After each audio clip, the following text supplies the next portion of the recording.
একদল প্রতারক প্রতারণার মাধ্যমে আপনার অবোধ সন্তানদেরকে বুলেটের সামনে এগিয়ে দিয়ে পেছন থেকে গুলি করে মাথায় গুলি করে তাদেরকে মেরে লাশ ফেলে দিয়ে জনগণকে খেপিয়ে ক্ষমতা দখল করেছে। গত জুলাই আগস্টে এসে এই ষড়যন্ত্রের চরম একটা রূপ আমরা প্রত্যক্ষ করলাম। আমি মনে করি এটা পুরোটাই সাজানো, এটা মেটিকুলাসলি প্ল্যান্ড অ্যান্ড এক্সিকিউটেড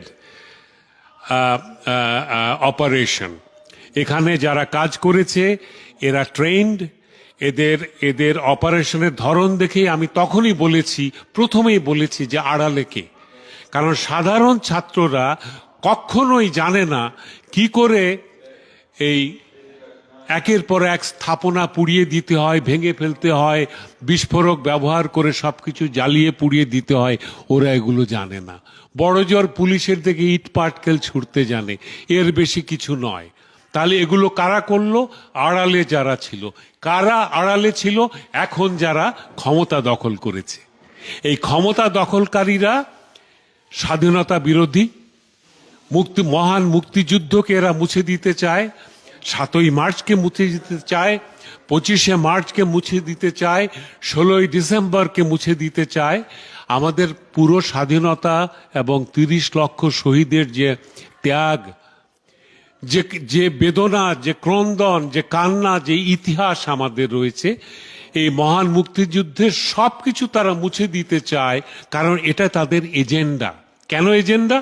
কারণ যারা 71-এ হেরে গিয়েছিল তারা তাদের পরাজয়ের গ্লানি মুছে ফেলার জন্য গত 50 বছর ধরে এরা ষড়যন্ত্র করছে, এবং প্রতি পদে পদে এইসব ষড়যন্ত্রের ফলশ্রুতি আমরা দেখতে পাচ্ছি। আজকে জেরাই খান পান্না মুক্তিযুদ্ধের পক্ষে কথা বলেছেন বলে এই বৃদ্ধ মুক্তিযোদ্ধাকে অপদস্থ করা হচ্ছে। বাংলাদেশের মুক্তিযুদ্ধের সপক্ষে যত বুদ্ধিজীবী আছেন, এমনকি ডক্টর জাফর ইকবালকেও গ্রেপ্তারি পরোয়ানা জারি করা হয়েছে, জানি না গ্রেপ্তার হয়েছেন কিনা। তো এই সব কিছুই কিন্তু একই ফলশ্রুতি। এগুলোর জন্য কোনো নতুন প্রশ্ন উত্তর খোঁজার দরকার নেই। এটাই ঘটার কথা। কারণ যারা ক্ষমতা দখল করেছে এরা আসলে প্রতারণার ভেতর দিয়ে ক্ষমতা এসছে। এরা ছাত্র জনতার সংগ্রাম নয়, এটা প্রতারকদের ক্ষমতা দখল করার, লাশ ফেলে দেশের জনগণকে খেপিয়ে তুলে ক্ষমতা দখল করার একটা অপচেষ্টা। দেশের বিরুদ্ধে একটা ষড়যন্ত্র চলছে, অনেক আগে থেকেই চলছে।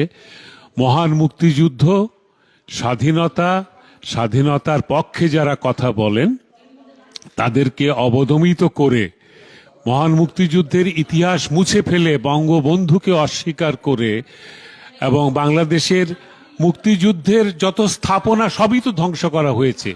কাজে আপনারা এখনো জেগে উঠুন, দেশের মানুষ, একবার বোঝার চেষ্টা করুন। এটা সাধারণ কোনো গণজাগরণ অথবা অভ্যুত্থান নয়, এটা ষড়যন্ত্র করে ক্ষমতা দখল করার একটা নিকৃষ্ট পন্থা। একদল প্রতারক প্রতারণার মাধ্যমে আপনার অবোধ সন্তানদেরকে বুলেটের সামনে এগিয়ে দিয়ে পেছন থেকে গুলি করে মাথায় গুলি করে তাদেরকে মেরে লাশ ফেলে দিয়ে জনগণকে খেপিয়ে ক্ষমতা দখল করেছে। আপনারা জেগে উঠুন, প্রতিরোধ করুন, প্রতিবাদ করুন।